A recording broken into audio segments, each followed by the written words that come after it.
Bienvenue, chers amis, à cette émission de Appel de l'Aurore. J'ai invité pour vous aujourd'hui Madame Élisabeth Ray. C'est une agente de pastorale dans la région de Victoriaville. Depuis combien de temps, Élisabeth, tu es avec nous? Depuis 11 ans maintenant. Que tu es dans ce poste-là? Oui, je suis arrivée à Victoriaville en 2009. Et tout de suite, tu as postulé pour avoir un emploi dans le domaine de la pastorale. C'est ça, parce que j'y avais déjà un peu œuvré. 2 ans avant, on était à Drummondville avec mon mari. On s'occupait de la maison Marie-Reine des Cœurs avec Clément Fortin. Et puis, en déménageant à Victoriaville, j'ai voulu rester dans le milieu de la pastorale. Ça t'intéresse, ça te fait vivre, ça veut dire que tu es une femme de foi. Je pense, oui. Comment as-tu attrapé la foi? Est-ce que ça s'attrape? Ouais, c'est une bonne question, Je dirais que c'est par étapes. Oui. C'est vrai qu'on peut dire que, comme Obélix, j'étais peut-être tombée dans la marmite quand j'étais petite. Parce dans que ta famille. Une famille de foi, très pratiquante et ma foi qui exprimait sa foi aussi bien par les gestes que par les paroles. Une famille qui a toujours beaucoup partagé avec les plus pauvres, qui nous apprenait à prier. J'ai de très bons souvenirs de transmission de la foi par mes parents.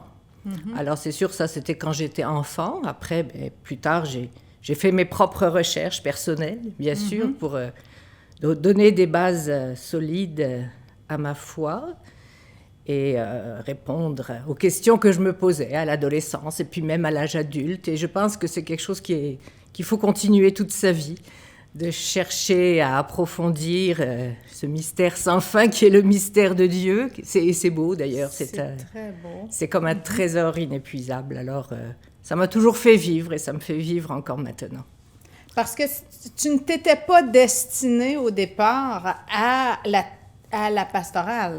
Pas vraiment. Tu as fait un petit détour par la médecine d'abord? Oui, en pensant du côté plus missionnaire de la médecine. Là, j'ai tenté j'ai fait mes études. Médecin oui. En France, oui, là-bas, dans ton pays d'origine. Oui, et puis après, j'ai voulu aller en Afrique, aider ceux qui n'ont pas assez de médecins. J'ai trouvé ça très difficile. OK, d'accord. Et on s'est aperçu aussi, puis je n'étais pas la seule, qu'en Afrique, ils ont d'abord besoin de bons cultivateurs, puis de ceux qui assainissent l'eau. Ah oui. C'est majeur. Là, c'est la médecine préventive, dans le fond, qui est la plus importante. Et même de retour en France, je me suis aperçue que c'était un côté de la médecine très négligé, la prévention.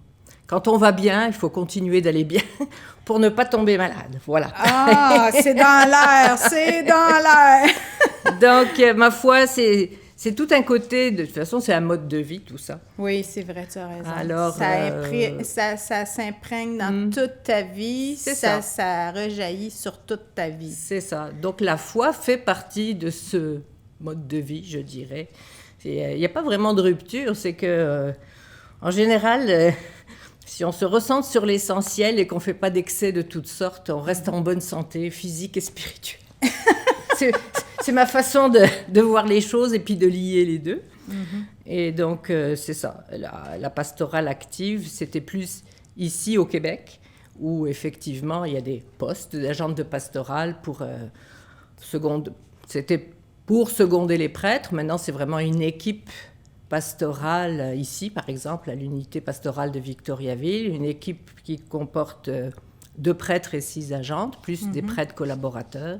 Et c'est vraiment se partager les tâches, dans le fond, selon les charismes de chacun. Et le tien, en ce moment, ton charisme, Élisabeth, tu l'exerces dans quel créneau ici à l'unité? Ça a longtemps été les familles, ça l'est encore un petit peu, par le biais de la messe familiale, à laquelle j'ai énormément travaillé. La messe familiale, c'est-à-dire que c'est une occasion...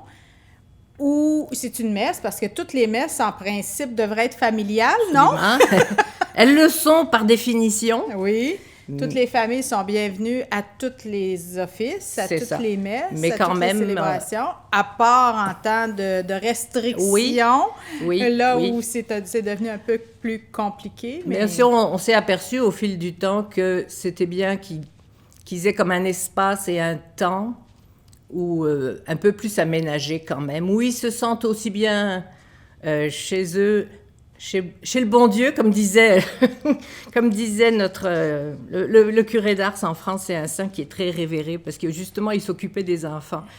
Il disait toujours, vous êtes chez vous, chez le bon Dieu. Alors, c'est un terme un peu ancien, mais ça touche les familles, justement. Okay. Donc, on avait commencé cette messe familiale à l'église Saint-Martyr, et déjà, la chorale nous chantait des chants pour enfants, puis le chœur était aménagé pour qu'ils puissent participer aux messes.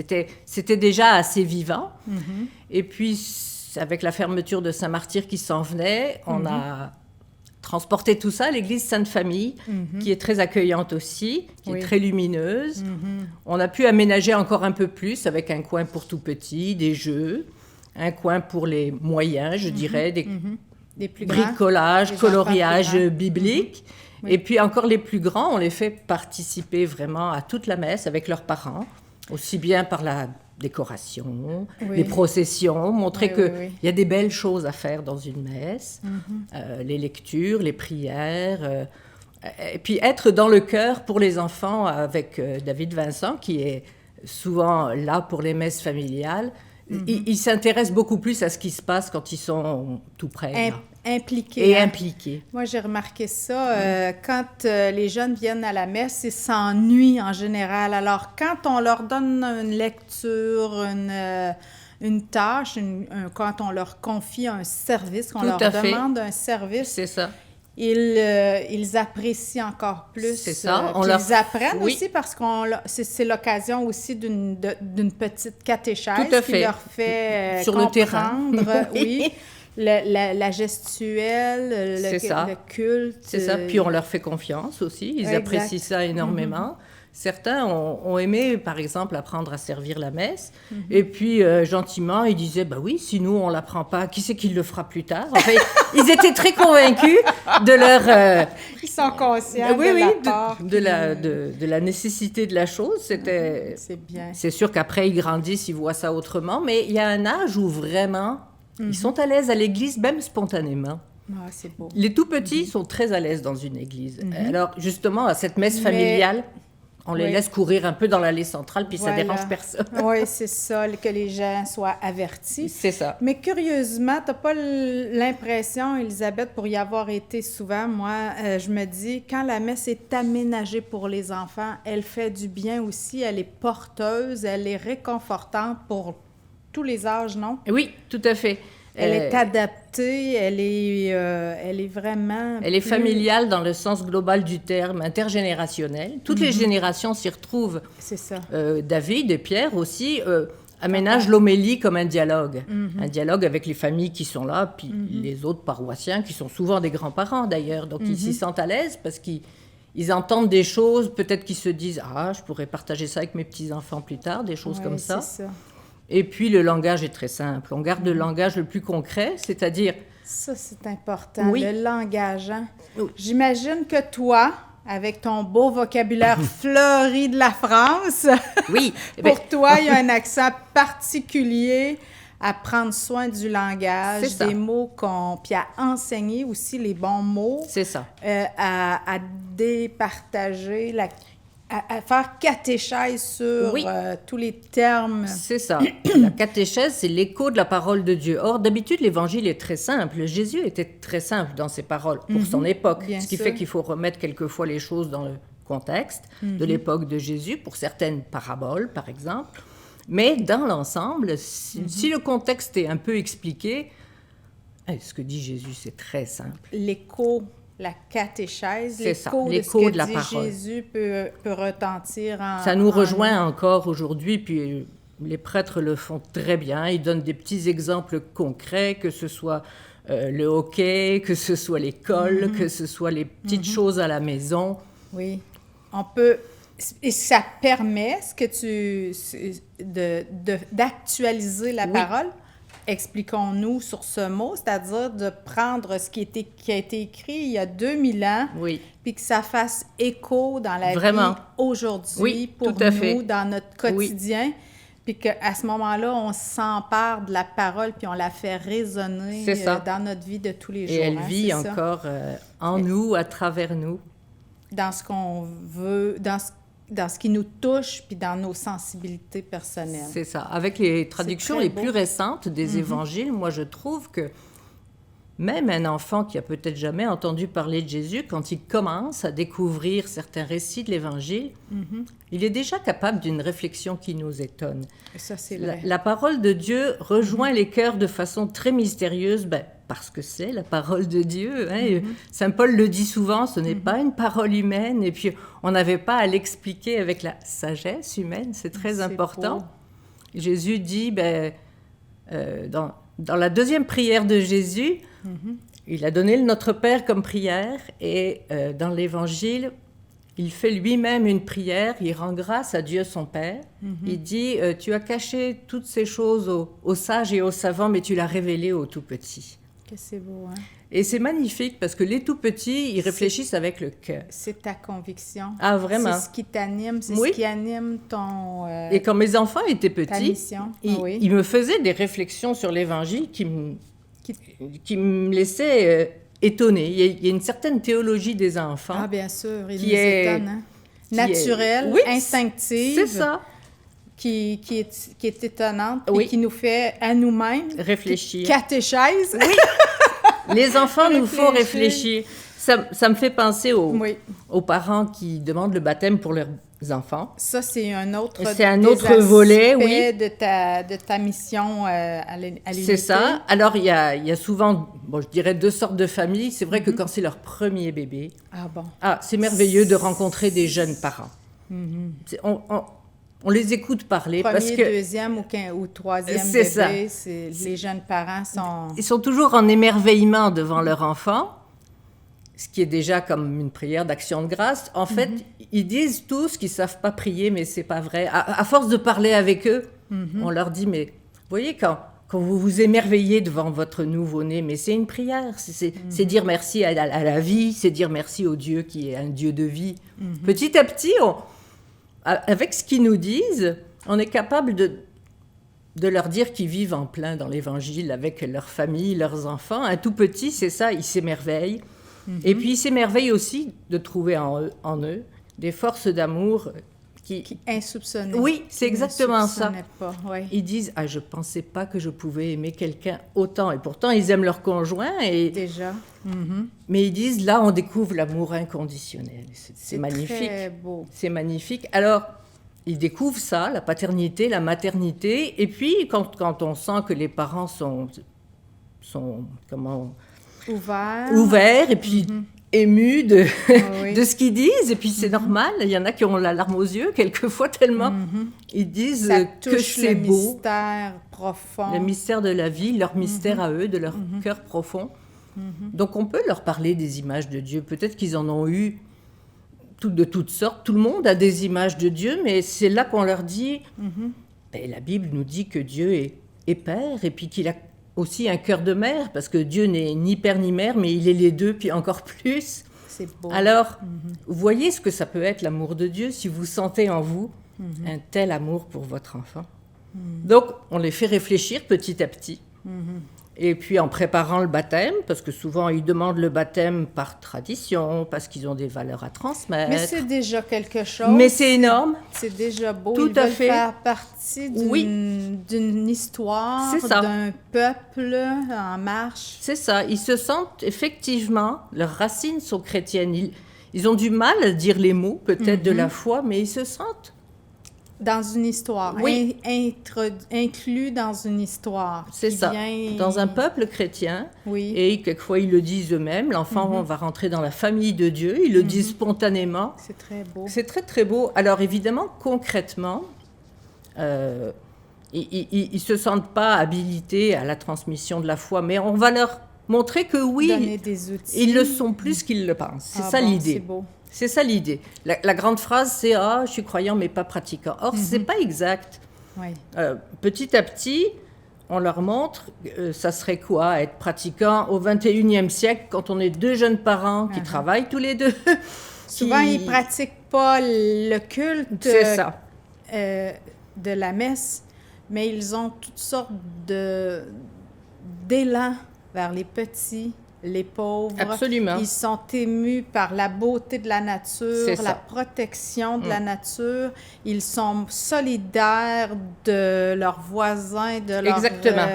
Ils ont beaucoup de C'est ça. valeurs. Ils pratiquent Oui. des valeurs humaines, écologiques, solidaires. C'est ça. Mais moins le culte C'est ça. rituel. je C'est dirais. ça. Et ils pensent qu'ils ne prient pas. Or, c'est là qu'on continue le dialogue. On va leur montrer que justement, la paternité de Dieu, leur paternité, il y a des liens. Il y a des liens. Et que on revisite le Notre Père, par exemple, en disant, c'est la prière que Jésus nous a donnée, on va s'en parler de cette prière. Quelquefois, ils s'en souviennent. Puis là, avec la nouvelle formule, on en profite pour dire, il y a une nouvelle phrase, on va vous en parler. Ah, c'est beau. Et c'est ça, on leur dit, vous savez, on va revisiter ce Notre Père, on va s'en parler. Il y a des mots qui sont encore un peu anciens, qui nous paraissent bizarres. Mais si, par exemple, une fois qu'on a un peu décortiqué ce qui paraît bizarre dans Notre Père, on va y réfléchir comme quelque chose de quotidien. Parce que, surtout la deuxième partie du Notre Père, ce sont les demandes, le pain quotidien, le pardon, être délivré du mal. Voyez-vous, c'est une prière typiquement familiale. Dans une famille, puis ils le disent. Nécessairement, Ce oui. qu'ils veulent transmettre comme valeur à leurs enfants, c'est justement le respect, le partage, Oui. le pardon. Ils en Oui. parlent. La confiance, le pardon, l'amitié, recréer des liens si on les a brisés. Donc, ils sont au cœur de l'Évangile avec ça. C'est très Surtout beau. quand on arrive au pardon. Là, on s'en parle un petit peu. Bon, quand l'enfant est tout petit, il n'a pas encore appris à dire non, mais je leur dis que ça va venir très vite. Ils vont, oui, ils vont. Et puis, je fais une petite allusion au couple. Quand il y a de la chicane, qu'est-ce qu'on fait après? On c'est s'excuse, ça. on demande C'est pardon, ça consolide l'amour. Donc, Élisabeth, ce désir du baptême, il vient souvent des grands-parents, par Quelquefois. respect, par Oui, amitié, c'est vrai. par... tu n'as pas remarqué... Oui, souvent. Mais je trouve ça magnifique parce que Oui. quelquefois même, c'est en mémoire d'un grand-parent grand-parent. décédé. Ah oui. Hein. Et quand on Le parle... nom? Oui, Le nom de l'enfant, souvent, Oui. a été puisé Oui. quelque part dans Oui, les racines aussi. de la famille, Et ou un deuxième nom. C'est ça. Ou, oui. et ce qui est intéressant, c'est que quand on parle de ça, on dit, mais en fait, ce grand-parent que vous aimiez tant, je suis sûre que vous continuez à lui parler, et puis Naturellement. à lui demander de l'aide, parce que vous sentez qu'il est encore là près de vous. Et c'est vrai, la plupart des parents nous disent, oui, c'est vrai, on prie nos grands-parents décédés. Alors c'est magnifique, parce que ça, c'est la foi dans la résurrection, dans Mais la oui. communion des saints, comme on dit dans notre jargon. Ce sont tous des signes de foi profonde. Et même les grands-parents vivants Voilà. ont transmis, Oui, peut-être sans aucun mot, sans aucune allusion, ont transmis quelque chose qui portait, qui Voilà. a transformé leur vie ou qui Oui. fait que les jeunes se questionnent. Tu as quelque chose, oui, grand-maman, tout à fait. grand-papa.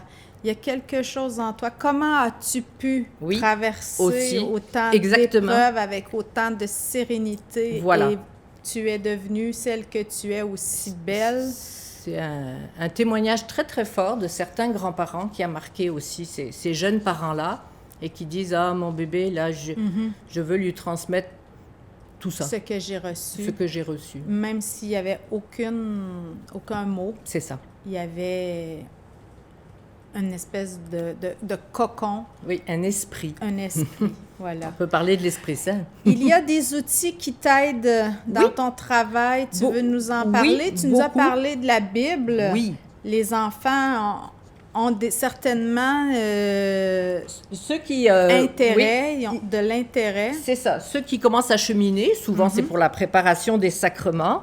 Si on commence à leur parler des épisodes de la vie de Jésus, et on propose à ceux qui aiment lire, parce que c'est quand même pas la majorité, de Non, recevoir c'est vrai. une Bible. Ah bon? Une Bible illustrée. Ça a été... en plus, ce sont les paroissiens qui se sont cotisés pour acheter des Bibles pour les enfants de la paroisse. C'est significatif. Après, hein? ça- C'est ben la oui, communauté. oui, et encore une transmission propose. aussi. Et aussi, les Chevaliers de Colomb nous ont aidés. Donc, Bon. plusieurs groupes nous ont aidés à acquérir ces Bibles-là, illustrées. chaque année. Pour enfants. Et chaque année, il y a des remises de Bible. À et des enfants. Oui, c'est ça. Et pour que ce soit encore plus signifiant, effectivement, c'est souvent au cours d'une messe familiale ou quelquefois une messe qu'on peut qualifier d'ordinaire. Il n'y a pas de messe ordinaire. Que des paroissiens remettent la Bible à ces enfants. Et c'est très, très touchant pour tout le monde parce que, comme tu le dis, c'est vraiment une transmission dans le peuple de Dieu. Donc, c'est sûr que là, on a l'Ancien Testament. Nous, on se sert essentiellement du Nouveau. Oui. Donc, ça commence il est plus accessible. Plus accessible. Donc, ça commence effectivement avec l'Annonciation, Noël, la naissance de Jésus, l'enfance. Donc, c'est merveilleux. Autour de Noël, on leur suggère vraiment de... Mais en ce moment, Élisabeth, il y a moins d'accès aux livres, à la bibliothèque, parce que tu es aussi responsable de la bibliothèque dans l'ancien presbytère de l'Assomption, au centre de catéchèse. Oui. Les jeunes, c'est plus difficile, c'est moins naturel de se présenter à la bibliothèque, mais vous avez trouvé une solution un peu plus accessible auquel les enfants sont familiers. C'est ça. Donc, au premier confinement, on a été pris de court. On n'était pas très formés, on ne savait pas trop quoi faire, mais on avait déjà quelques sites bien faits, comme Théobule, qui est un site français fait par les Dominicains de France.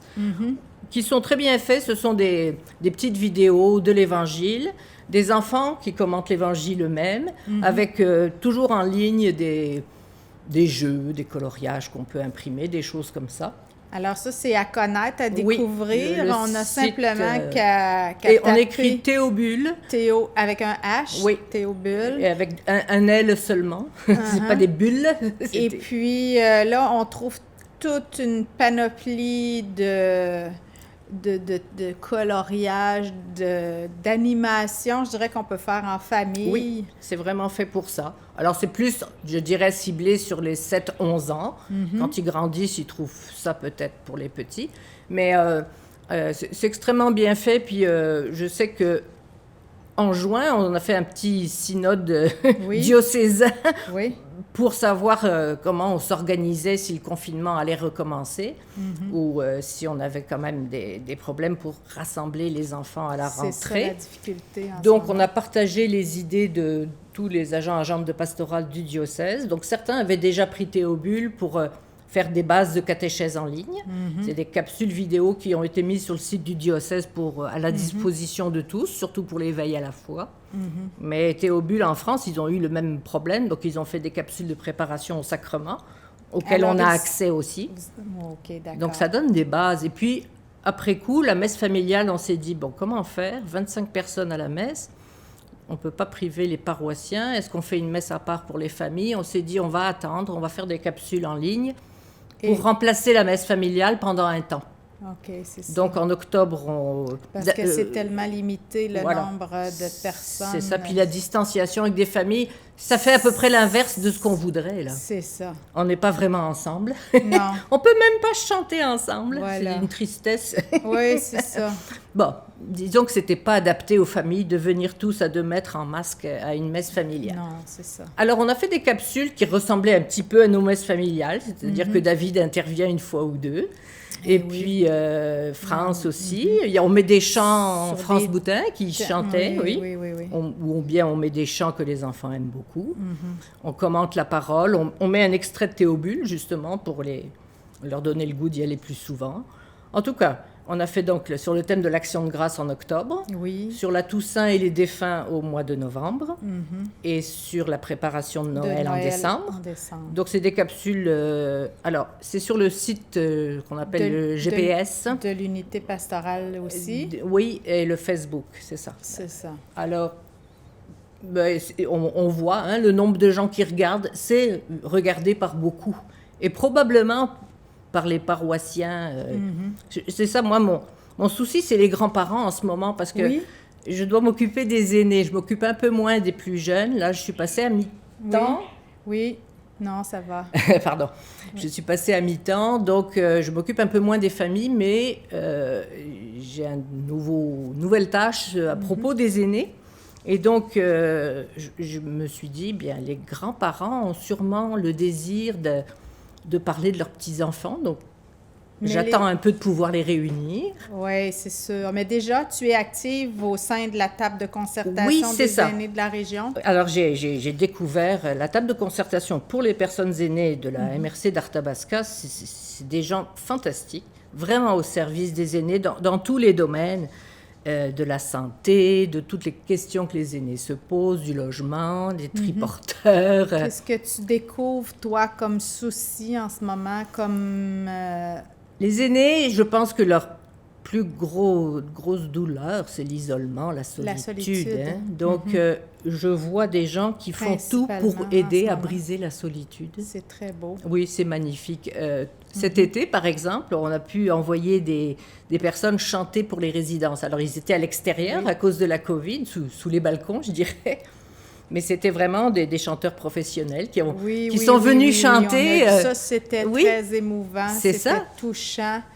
Et la musique, c'est quelque chose qui réunit un peu tout le monde aussi, je dirais. Puis ça a son côté spirituel. Quel que soit le chant. Toi aussi? Ah, mon Dieu, j'ai beaucoup chanté dans des chorales. Et puis ça... Là, j'ai pas le temps, ça me manque, mais... On s'y remettra, hein? Oui. Alors, juste en terminant, Elisabeth, permets-moi de te remercier au nom de tous ceux que tu animes, de toutes les personnes que tu convies à la prière. Merci pour ton travail auprès des jeunes.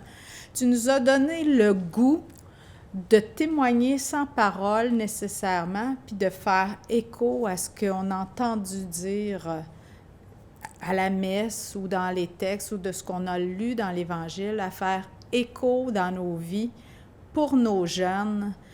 C'est déjà un témoignage que de les porter dans la prière. Merci pour cette envie d'aller en mission avec toi auprès des jeunes. Il en reste encore. Oui. Le travail ne manque pas. Merci à l'équipe technique, au caméraman. Merci à Claude pour son service, Claude Morin, notre réalisateur. Et je vous dis à la semaine prochaine. Merci à toi, Elisabeth.